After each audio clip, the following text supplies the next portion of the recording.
Selamat datang kembali, selamat pagi para siswa. Kali ini saya akan menjelaskan materi tentang anabolisme ya.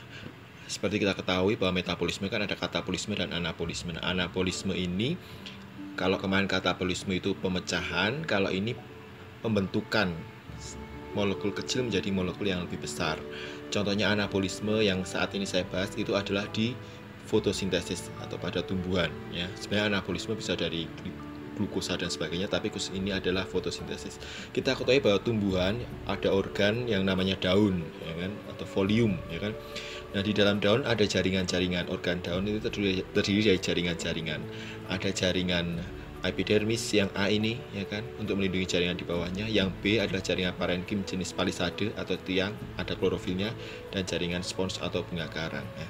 Apabila kita lihat di dalam kloroplasnya itu, di dalam jaringan parenkim itu ada organel yang namanya kloroplas, tempat terjadinya fotosintesis. Nah, bagian-bagiannya itu tadi yang dibintangi adalah granum ya. Di dalam granum itu ada ruang yang namanya lumen. Nah, kumpulan dari granum itu adalah tilakoid.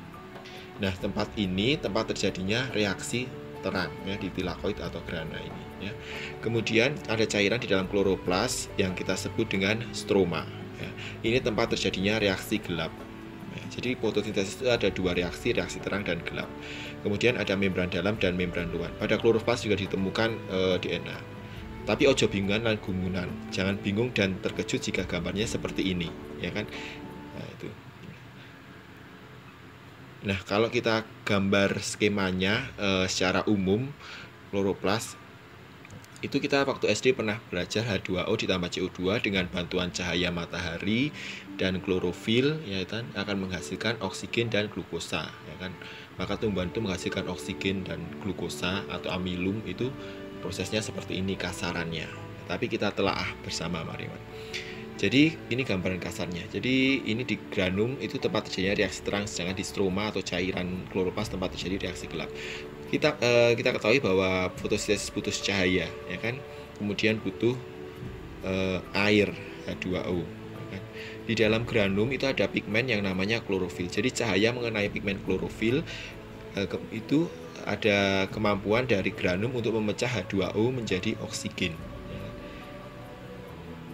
Kemudian juga pada reaksi terang dihasilkan yang namanya ATP dan NADPH yang nanti akan dimasukkan ke dalam reaksi gelap. Nah, jadi kita lihat dari gambar tadi bahwa H2O ya yang dibutuhkan itu difotolisis oleh granum ya kan, pigmen klorofil menjadi oksigen dengan bantuan cahaya dan klorofil. Sekarang reaksi gelap. Di reaksi gelap yang dibutuhkan adalah CO2 ya. Itu akan masuk ke siklus Calvin. Siklus Calvin nanti akhirnya akan menghasilkan PgAl kemudian glukosa. Dan hasil sampingannya adalah karena tadi sudah dipakai maka NADP+ dan ADP. Nah, jadi kalau kita kembali ke reaksi tadi bahwa pada reaksi gelap kita butuhkan yang namanya CO2 ya kan, dan menghasilkan glukosa. Jadi ini reaksi gambaran secara lengkap. Demikianlah ringkasan secara singkat proses fotosintesis.